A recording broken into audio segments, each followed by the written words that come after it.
Boston Celtics get a huge game one win. Buzzer beater by Jayson Tatum, a layup at the buzzer. What a wild evening in the TD Garden. And we're going to talk about it right now on the Locked On Celtics podcast. Be ever ready. Recognize the city of champs. Boston, baby, we do what you can't. Locked on number 18, Tatum and Brown, J-team, step back. We gon' wet that and slay teams. Of course, the Celtics, who else could it be? Screaming like KG with the Larry O.B. Karalis above average, assessing the team status. Best daily pod, no cap, salary matching. Clutch like Bird the DJ, keep John on replay. Prime time, dapping up the truth on the sideline. Raining J's, how it started, raising banners, how we finished. Locked on Celtics pod, home of the winners. B.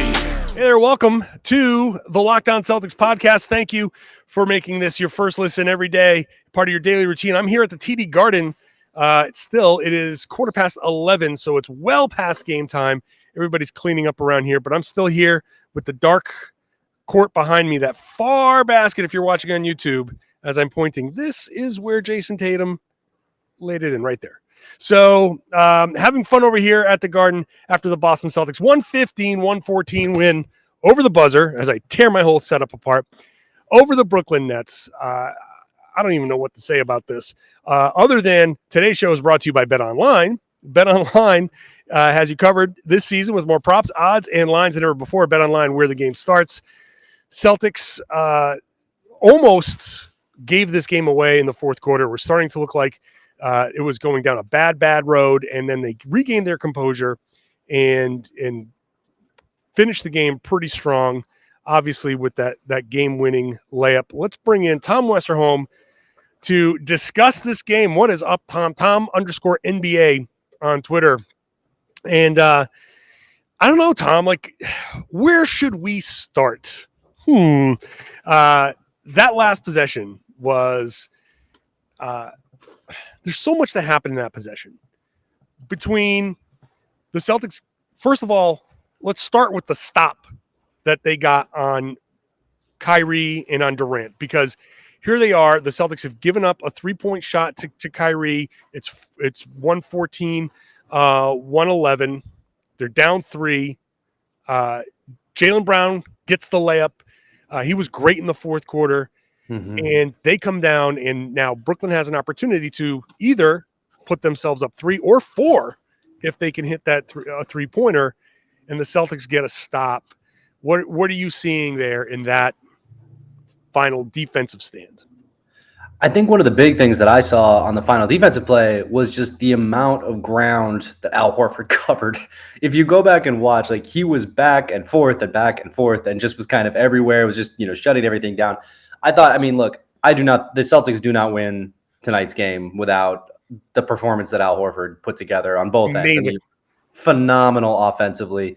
Defensively, I think he was incredible on that play. He was incredible nearly every time he guarded Kevin Durant, right? Like, it was pretty clear that the Celtics planned for KD and heavily involved their bigs, and that comes down to the fact that they have a guy in Al Horford who can do so many different things defensively. It's wild when you look ahead. There is a non-zero chance that if the Celtics make a finals run, Al Horford guarding Kevin Durant will be part of it. Al Horford guarding Giannis Antetokounmpo would be part of it. And there's a non-zero chance that then Al Horford guarding Joel Embiid could also be part of it. Like that, right. This man is very, very valuable to this team. So anyway, on that possession, I was really impressed by just his energy, his effort level. You expect that from Marcus Smart, and you expect it from Horford at this point. But just it was a nice reminder of everything that he brings to you on the defensive end of the floor on any given possession. Yeah. So you get Kyrie Irving faced up against Marcus Smart. Now here's Kyrie being booed, flipping fans off, all this craziness that's going on. What I just love the whole thing, man. Like, as long as it's kept above board. So I don't want the names to cross like certain lines, obviously, but giving it to another guy, the top, one of the top guys in the other team, that's fine. Boom on every touch. Who cares? You want to flip the fans off? Fine. Like, for me, love it. I don't care. Give it back to him. This is the playoffs, man. I'm all in on that. So whatever. So you have him lining up against Marcus Smart. Smart's a finalist for Defensive Player of the Year, and you're like, oh yeah, here we go. And then here comes Al Horford, and you're like, oh, all right, nice. We're going to show him a little bit of a different look. And the smart part about it is that Kyrie, he's not giving up the ball there. He's trying to make he's already got 18 points in the fourth quarter. He's trying to get to that 20 or 21. So you're right about him, Horford just riding along with him, Smart riding along with him. He misses Bruce Brown cutting, which would have been just delicious from a Brooklyn Nets perspective. If Bruce Brown could have sealed the game by driving against a Time Lord defensive lineup, like he would have just been like standing, like I would have been standing like shirtless, waving my jersey if I was him at that point. But and then the next element, they give it, so Kyrie has to give it up to Durant, who's got a few seconds to do something, and Jayson Tatum locks him up. Yep. Tatum is mano a mano, he's right in front of him, and he locks him up. Durant goes one way, Tatum's there. He goes another way, Tatum's there. So now he has to take a tough fadeaway three, which still almost, it didn't miss by a ton, So I gotta give credit to Tatum there as Definitely. well. And then so then the next chapter of this, and I wrote this in my my as I'm recording this freshly published piece on Boston Sports Journal. That last 30 seconds tells like a huge in-depth story about the Celtics. You've got the Kyrie element, you've got Horford and getting him back and how you got him back. And, the fact that Kyrie leaving and bringing Kemba in and Al Horford leaving at that same time, well, getting Kemba in is part of why you got Al Horford back in this instance. It's kind of wild, this whole connection. So now you got Ime Udoka, who's the head coach, and he says no timeout, which I love. I love that.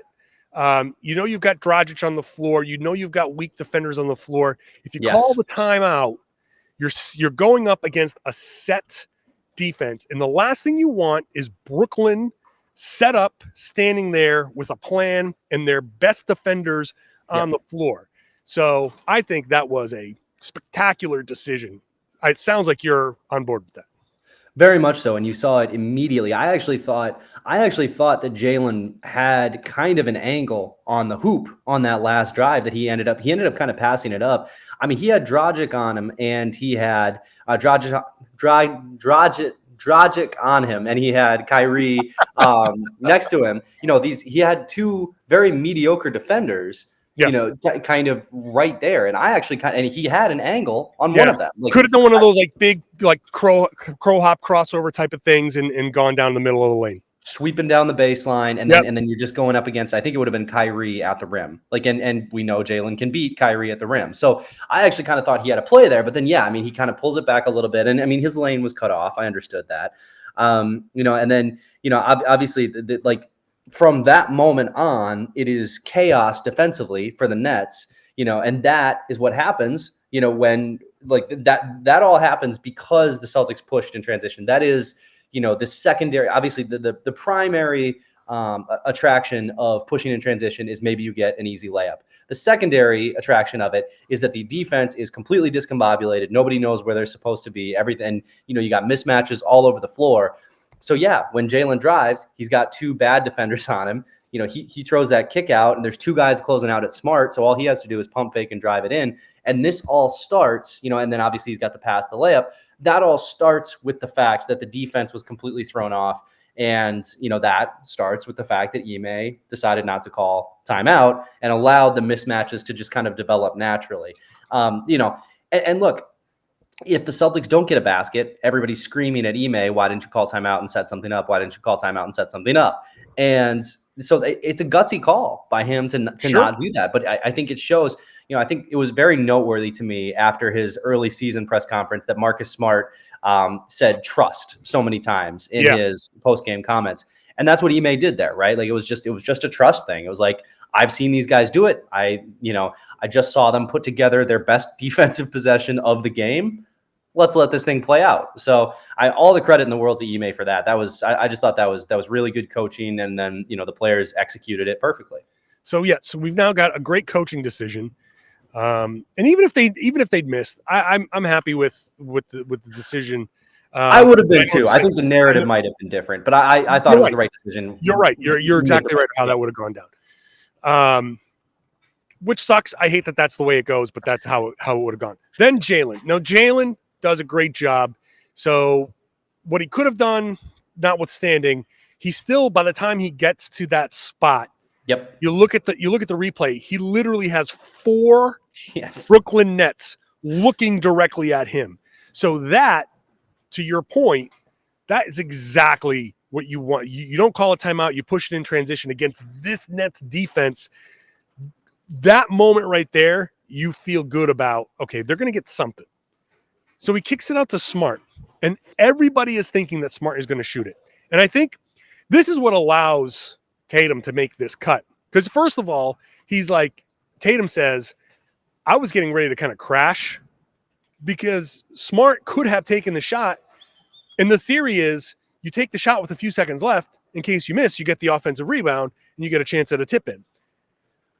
So if you watch Kevin Durant on that play, he stops at the top, like somewhere around the free throw line, and just stops.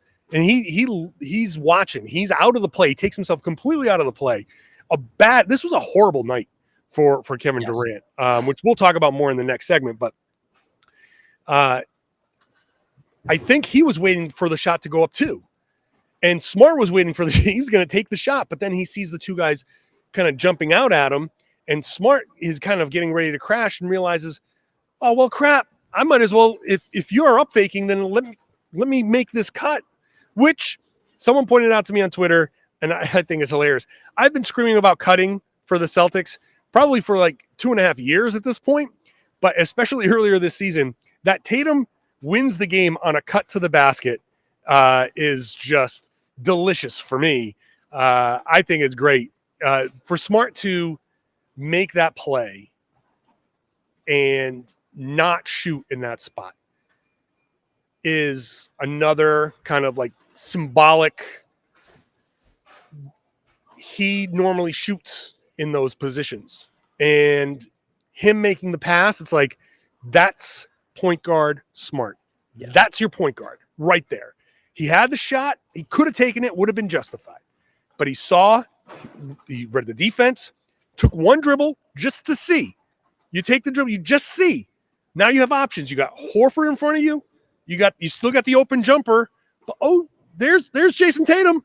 I know that guy. He's really good. And there's Kyrie Irving, the only guy in front of him. This is probably going to work out well. Here's the ball. Here's the win. Loved it.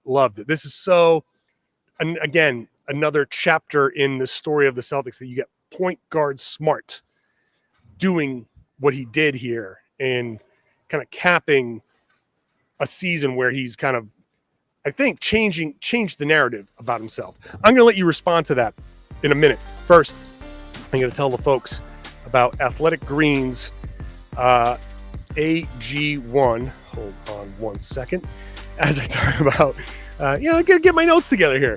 AG1, I use AG1. You take a scoop of this AG1. It's a vitamin supplement that you take every day. You take a little scoop in 8 to 12 ounces of water. They give you a little water bottle. It's all marked off. Very simple. Scoop it in, shake it up. Nice drink. Ooh, what's going on? Oh, I got lights here. All of a sudden, I got a ton of light here at the garden. You never know what's going to happen over here.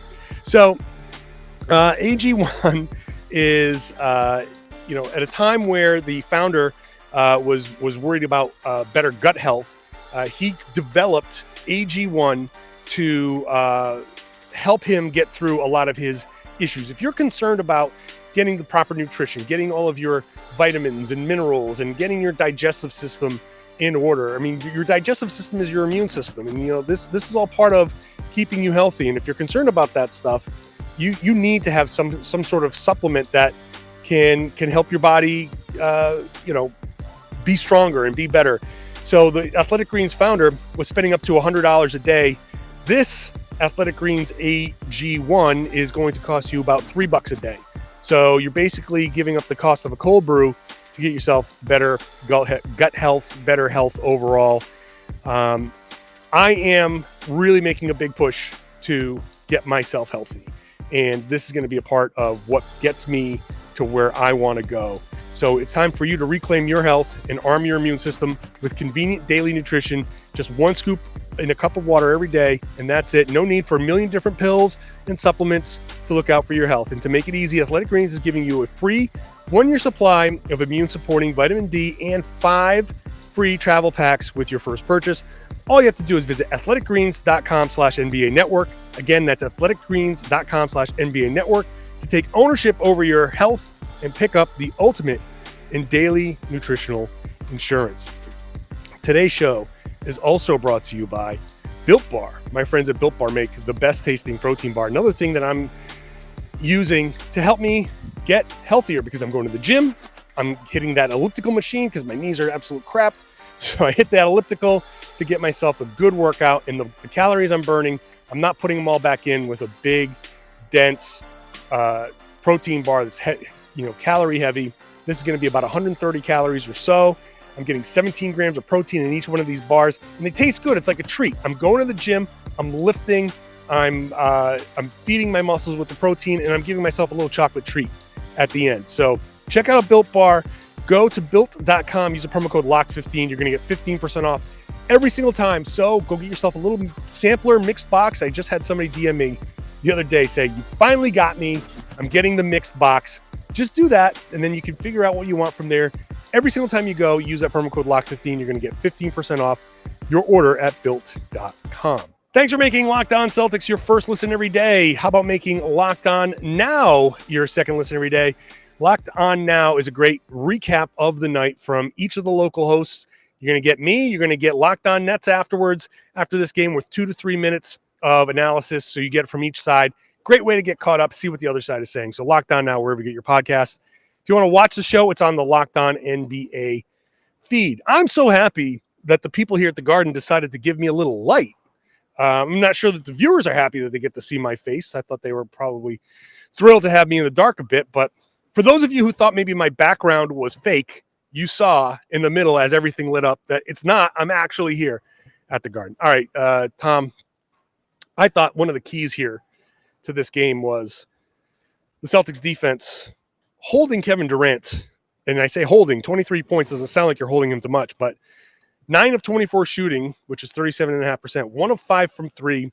He only went to the line 5 times, only had 3 assists, and this is more than just an off night for Kevin Durant. This isn't just a night where they held him or he was just he's off night for him and you chalk it up. This was a night where the Celtics jumped. Once he put that ball on the floor, they were on him. They were stripping the ball from him. They were causing a lot of turnovers. He had 6 turnovers in this game.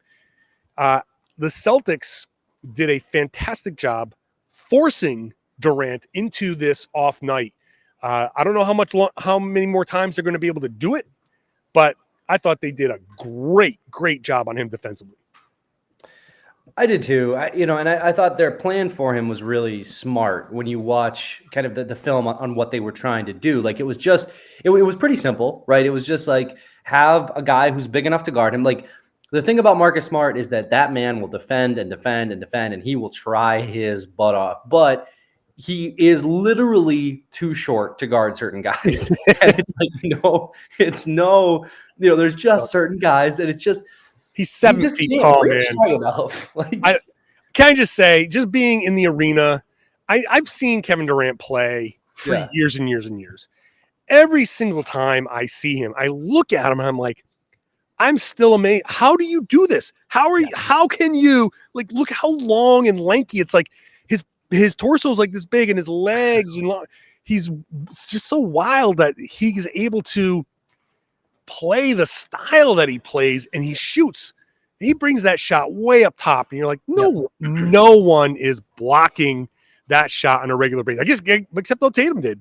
So yeah, Tatum, right? Well, what I was gonna say is like the 3 NBA superstars who I have seen, who every time I'm just like, dang, that dude's bigger than I thought he was, are Kevin Durant, for that exact reason, and Jayson Tatum, because he's listed as 6'8", and he's not 6'8", he's lying, and and Joel Embiid, who is just a monstrous human. Like these are just 3 enormous humans. I'll throw Giannis in there too. So Giannis is interesting because I always expect him to be as big as he is. For some reason, for Really? me, I always look at Giannis and I'm like, yeah, like that makes sense. You're I'm sorry. monstrous. Just as an aside, I see Jan. He looks like a freaking grasshopper with those legs. Again, he's another guy whose torso is like my size. I'm 6.5 feet tall or 6'5", and his torso is like even like right around my. But he's like 7 feet. Right. And it's all leg and arm, and just his legs start up here, like at my armpit. So. And he's so bouncy. I like the grasshopper analogy just because there's so much bounce to everything he does. It's great. But sorry. So anyway, we're talking about Kevin Durant. Oh yeah, that guy. So I think the thing that impressed me, so much about the way the Celtics defended him was they didn't, Smart would take him on switches, fine, no problem. But the gist of what they did was just, they knew, okay, don't let him hit threes and don't let him score around the basket. And he's going to do damage from the mid-range. And he did. And if you look at it, though, he was 0 for 2 in the restricted area, and he was 1 for 5 from 3. So that's 1 for 7, on a night when he was 9 for 24. So he was relatively efficient in the mid-range, which is where he is efficient. But mid-range shots, even when they are Kevin Durant, they're just not going to kill you, especially on like a normal Celtics scoring night, right? Like I thought the Celtics were they had a weird offensive night. There were a lot of just mistakes and just kind of like stuff that was uncharacteristic over the last few weeks. If the Celtics have a normal night, Kevin Durant mid-ranges aren't going to kill you. They're just they're supplemental and they do help, but it's the threes and when he can get to the rim. Those are the things when Kevin Durant starts hitting threes and he starts hitting mid-ranges, it's over. Like then it's just like this dude is unstoppable. So I thought the Celtics did a really good job of just picking their poison with him, putting guys on him, bigs, and saying, look, get out there. Yeah, he's going to probably blow by you a little bit. Just do everything you can to stop him. We'll show him bodies around the rim. Just don't let him hit threes and don't let him get to the rim. And you know what? I thought it worked pretty well. And, Durant said, I'm going to slow down. I'm going to play better next game. And he probably will. But at the same time, I mean, getting that, the Celtics have a win now. Like the Nets' opportunity for Kevin Durant to go off for 40 is lower now. And it's going to be hard for him as the series goes on because he's going to have to score 30 plus to win, and he's going to have to defend Jayson Tatum because nobody else on this Nets team can do that. Definitely not Nick Claxton. So, my God. Oh, poor Nick Claxton. The thing that gets me about Nick Claxton is like they keep putting him on Tatum because they have to have somebody bigger on Tatum. But I'm not sure Nick Claxton is that much bigger than Jayson Tatum. So it's just like a super talented Tatum against a guy who's much less talented and about the same size. Well, and the things that they were doing was they were running that when you have Horford on the floor and you run that switch, they run that pick and roll with Al Horford. Now Kevin Durant has to go off and guard Horford. And Horford shot very well and hit both of his 3-pointers. So now what you don't have is what Durant did at points here in this game was he just ignored his guy. And there was, I forget who it was in the corner that hit the shot, but it was Durant's guy. It might have been Grant Williams. I forget what it was early in the game. Derek White, maybe? It might have been Derek White. Because Grant didn't hit a 3. That's right. And Derek White hit a corner 3. So it might have been Derek White. Somebody that was on the Celtics in this scenario where I was sitting here watching and Tatum was on this right side and Kevin Durant was planted right in the middle and his guy was way behind on the opposite three-point line, and Durant didn't even look at him. He just said, screw it, make that cross-court pass. We'll figure it out. We'll rotate. Now they didn't rotate. That should have Kevin Durant plays on a bad defensive team. Yes, but they should have. But right. Durant was like, you're not getting to the rim. Even if you get by him, you're not getting by me. But when you have Horford there, now it's like, well, I can't ignore this guy, especially when you run that pick and roll because he's one pass away. And so Tatum was like, oh, yeah, man, lunch meat over here. And he went right by Claxton over and over and over again. I feel bad for Claxton. Not really. Not a good series for him. And it's tough because, the Nets really need some size out there. Like, they were small for long. It can't be Drummond. It can't be Drummond. That's their problem, man. That's one of the problems I have with them in this series. They don't have any bigs who are functional against the Celtics. Like, on the broadcast, one of the things they mentioned, if you go back and watch it, they said like, "Oh, get LaMarcus Aldridge in there, give him a chance." And it's like, oh God, no, you guys did not watch that last game because like the Celtics will take the trade off of LaMarcus Aldridge because they just put him in a pick and roll and then see what happens. Like if Steve Nash subbed in LaMarcus Aldridge, I think Ime Udoka would walk straight down the sideline and give Nash a hug just in the middle of the game. I would, because I'd be like, oh, thank you. This is even easier. I think Ime would break a rotation immediately to get Tatum back in the game if he saw LaMarcus Aldridge. He's like, I'll make it up later, Tatum. Oh my God. Jayson, get back in there. Jaylen, go. Go. It's happening. It's happening. But that speaks to their problem, right? Is the fact that like Andre Drummond had 4 fouls, and that was devastating. And they can't really play Andre Drummond either. Like I don't know what they do. And look, I'm not going to fall into the trap of saying that like this series is over because the Celtics won 1 game, because like the Celtics barely won 1 game. Right. And, like and the other team has Kevin Durant and Kyrie Irving, and Kyrie like just stomped all over, Celtics fans for 47 and a half minutes. Like he played great.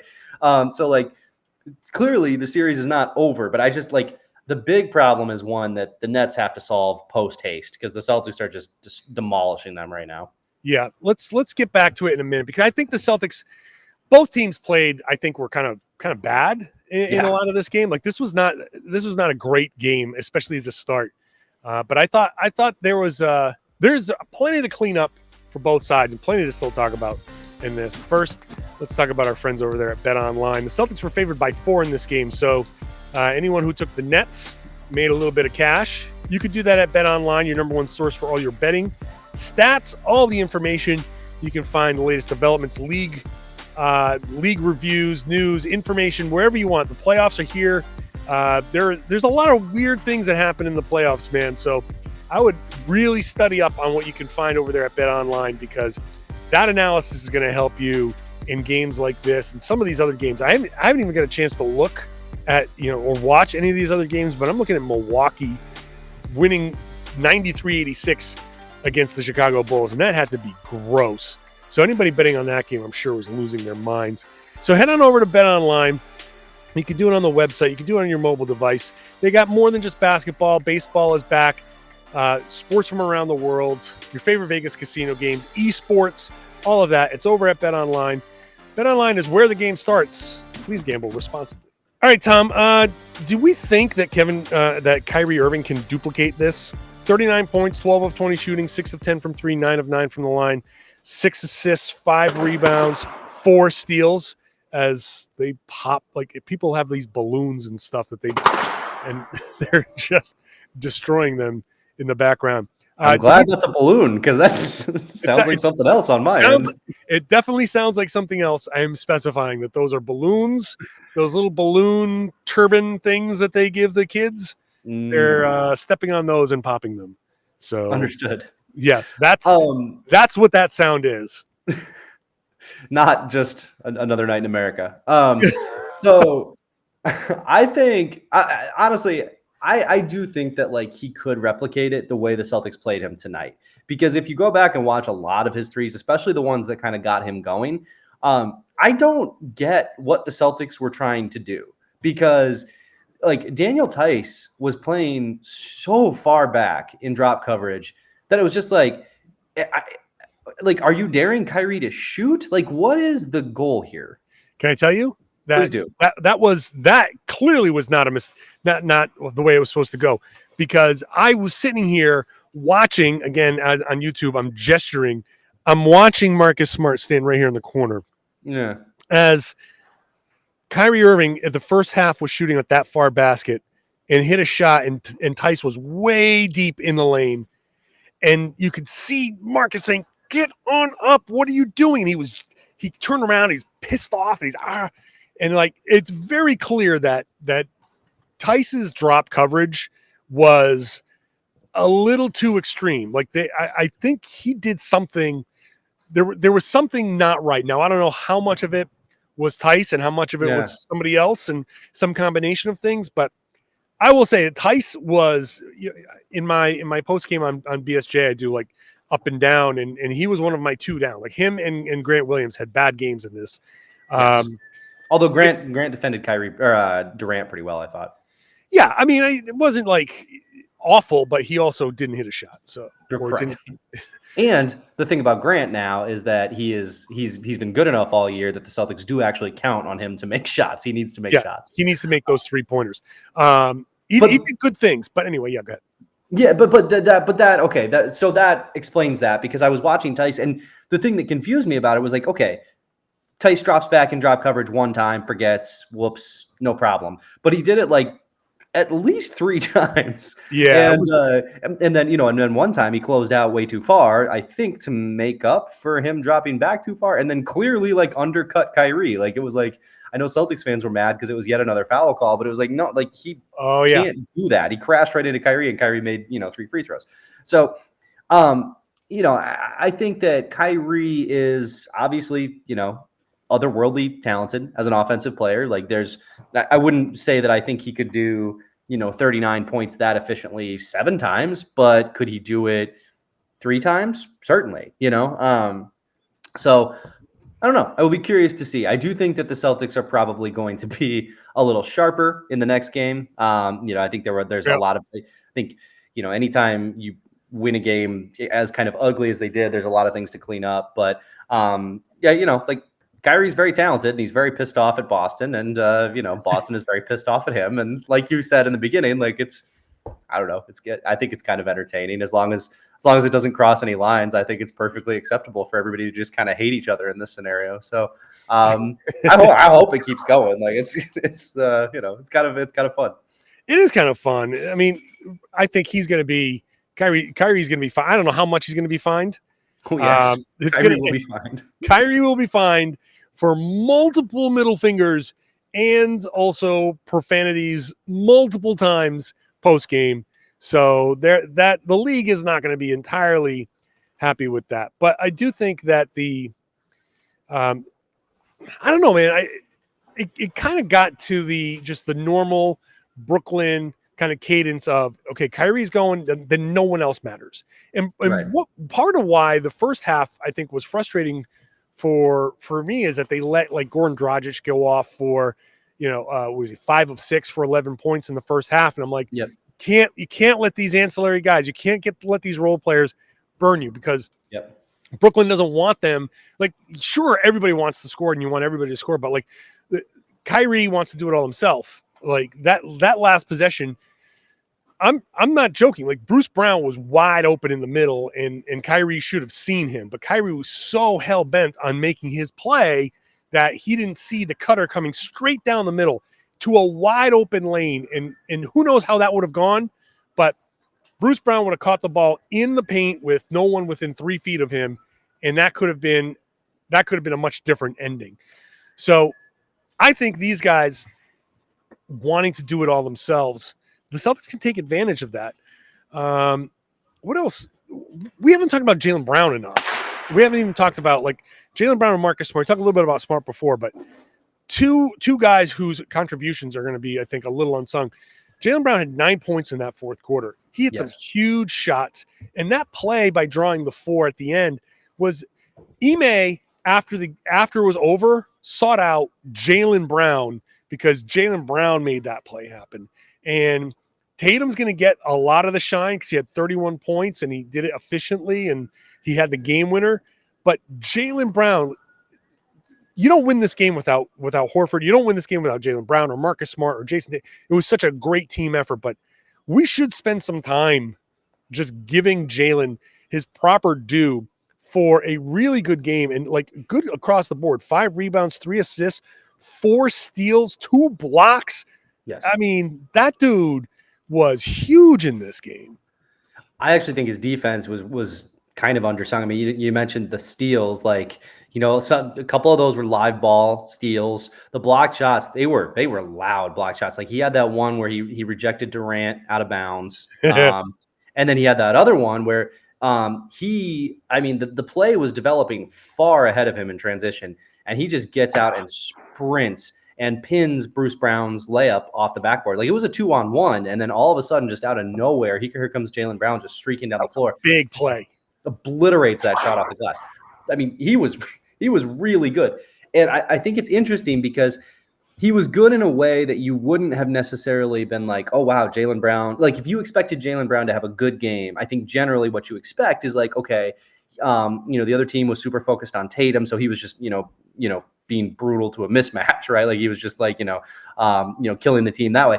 That's not really what happened. Like he just, like you said, he came up big when the Celtics needed him to in the fourth quarter, had a bunch of points, kind of kept them within striking distance, especially like, when the Nets were kind of threatening to pull away. There was one where he drove and dunked, where I think the Nets were up by like something like 5. He had a big two-handed dunk that the Celtics just needed a bucket there really bad. You mentioned the layup, and yeah, all those defensive contributions were huge. Like Jaylen was really good, and he was really good without kind of doing normal Jaylen things, to my mind, like normal sort of like Jaylen had a great game. So bodes well, I think. Yeah, no, and right. You think about Jaylen having a great game. You think about some of the shots that he's making, but this was important, timely contributions. That's winning basketball. Winning basketball. Yep, that's a great way to do it. And same thing with Marcus Smart, who was huge in the third quarter. The Celtics were at their absolute best in that third quarter. They came out hot. What was it, an 11-2 run to start the third quarter? Mm-hmm. Smart was hitting shots. It was he had that one play where all the Brooklyn Nets just kind of ran away while Kyrie was trying to inbound, and like Smart's like jogging back, and all of a sudden it's like you can see the processing in his head. He's like, wait a minute, 1, 2, 3, 4. Wait a minute, there's nobody to inbound. So he turns around, and then he gets that steal and that big dunk on Kyrie, which is a signature moment in this game. That it's hard to like remember all the old signature moments when the absolute biggest monster thing happens right at the end of the game and takes all of your attention and sucks in all the oxygen in the building. But that Marcus Smart in the third quarter, giving the Celtics a lead, I guess one way you could look at it is gave the Celtics a big enough lead where they blew it, but it was enough where they could recover from blowing the lead. You know what I mean? Yeah, I think that's exactly how you have to look at some of these contributions when it is like a Tatum layup at the buzzer that won it. Is like, okay, but like the Celtics wouldn't have been in that position if Marcus Smart hadn't counted 1, 2, 3, 4 and then gotten the steal and dunked. And they wouldn't have been in that position if, Tatum hadn't, gotten the mismatch and found Derek White in the corner for a 3. And it wouldn't have, I mean, these plays in a game like this, they all matter so much. And I mean, like Smart was great too. That was the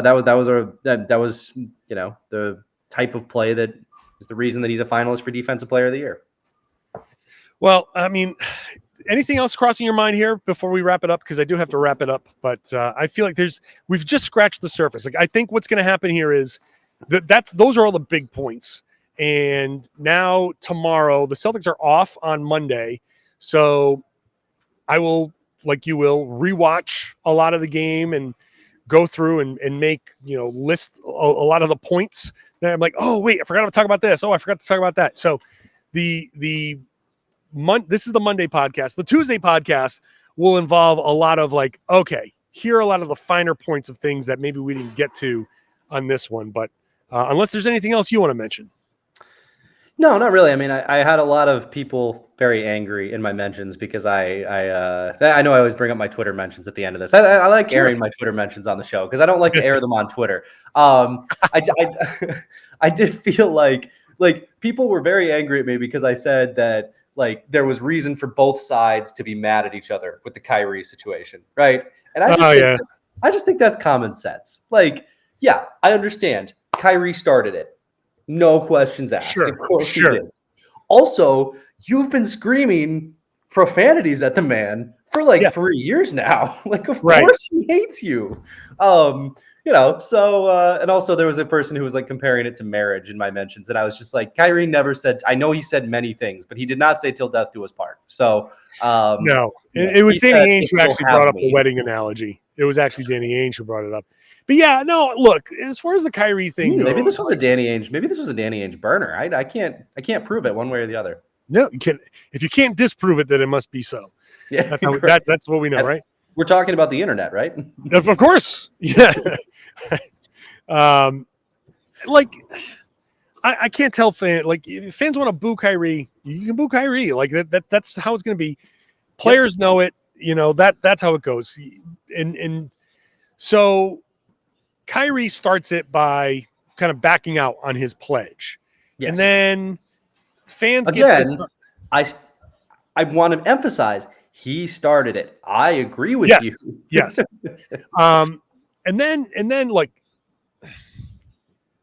Kyrie is such a polarizing guy. Yes. I was having this conversation with somebody today. Like he on so many levels on a non-basketball level is so personable actually, and a good person, and his heart's in the right place, and he helps a lot of worthwhile like his charity work, his off the court stuff is great, and like I don't think he's a bad guy, but basketball wise, with the ego involved in his flights of fancy, it can rub people the wrong way, and he seems to not take certain aspects of the game as seriously, like especially in the regular season.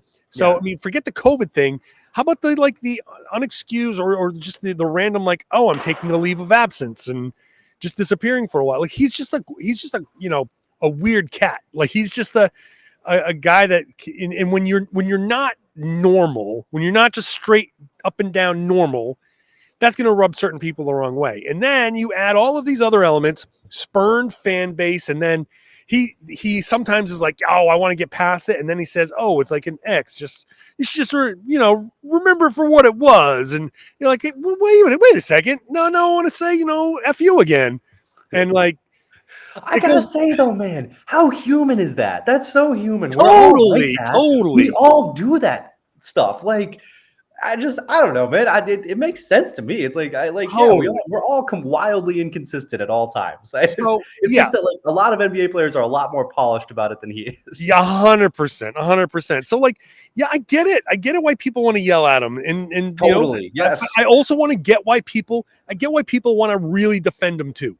I get why people want to defend and come to his aid, and all of that stuff. So I'm not going to sit here and be like, pass judgment on one way or the other. Like it is what it is, man.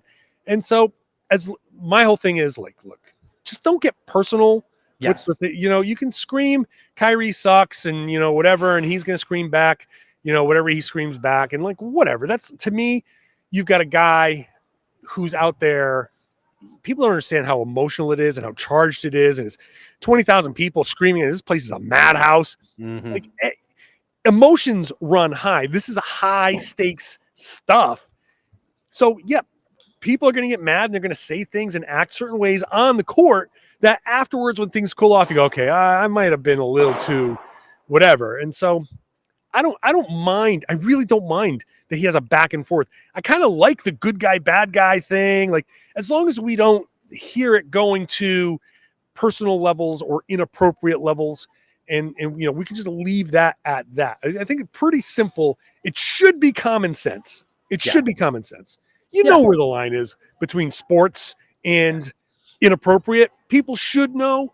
And I guess the last thing I'll say is, I have no problem with people ratting out other Celtics fans. If you do cross a line, I want those people out of here because I don't want them to be part of the experience, because it just taints the whole thing. I'm cool with Kyrie versus Boston fans. I'm cool with a little bit of, charged back and forth. I want to keep it at that and have it not cross into something that really you don't want to go down that road. There's nothing more timeless than like a good rivalry where everybody hates each other. Like that is timeless. It's natural. It is sports. It is like it is what it is. Like it has been around forever. It's just like, like you said, just sports hate though. It's sports hate. Keep it at sports hate. Everybody's cool. You know what I mean? Like, right. Like, and you know what? Honestly, I actually thought Kyrie like kind of took a step in that direction tonight, because he said it's not all Boston. I don't want to I'm not calling out all Boston people. I'm calling out the people who are calling me X, Y, and Z. But like it is. I'm not saying it's all Celtics. It's all Celtics fans. He said that pretty explicitly tonight, and I thought that was I don't know, hopefully a step in the right direction toward pure sports hate as opposed to anything negative. Yeah. Keep sports hate is fine. Sports hate it's fine and it's sports fun. Sports hate is fun. Sports hate is fun. Yes. As long as it's not real hate. Like Right. real hate is like, okay, you shouldn't actually like real hate a person. Right. Sports hate them all you want, and then that's it. All right. We'll wrap it up there then, and then go watch the film. Come back better tomorrow. We'll do it again.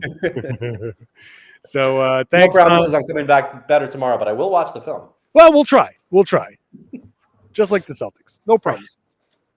All right. That's Tom. That's Tom _NBA, everybody.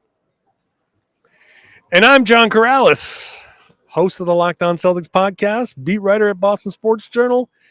Hoping that you subscribe. If you're still watching the show and you're not a subscriber, hoping that this is enough to make you subscribe. And if you're watching the show on YouTube for the first time, watching me at the Garden, this is so fun. This is so cool. I love podcasting here, even though I'm here like I got here 10 hours ago. I just love still being here. This is a great time. So hopefully you enjoy the YouTube show as well. Subscribers up past 5,200 now, so keep it going. We'll try to get to 6,000 by the end of the playoffs, maybe even past that by the end of the playoffs. So if you are a subscriber, please share the podcast. Tell your friends, tell everybody they should be listening to and watching the Locked On Celtics podcast right here on the Locked On Podcast Network.